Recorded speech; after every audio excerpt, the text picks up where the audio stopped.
Sometimes it is not about the number of features, but how well the tool fits into your coding workflow. And that is where Claude Code and Cursor AI differ.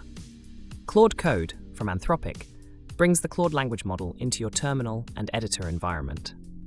It is designed for conversational coding help, code explanation, and refactoring, with a strong focus on safety and clarity. You can feed it large files, entire projects, or complex prompts, and it will respond with context-aware suggestions.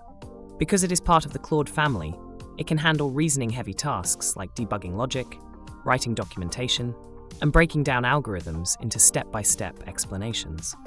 Cursor AI, on the other hand, is an AI-powered code editor built on top of Visual Studio Code's interface. Instead of being just a chatbot or CLI tool, Cursor is the entire IDE experience, with AI autocomplete, inline code generation, multi-file refactoring, and natural language search for your codebase. It is designed for speed and iterative coding, where you can type a comment describing what you want and have the editor instantly generate or edit the code in place.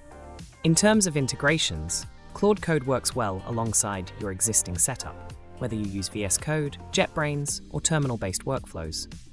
Cursor AI is its own environment, so switching to it means adopting a new editor, though it feels familiar if you're already used to VS Code. Pricing and accessibility differ too.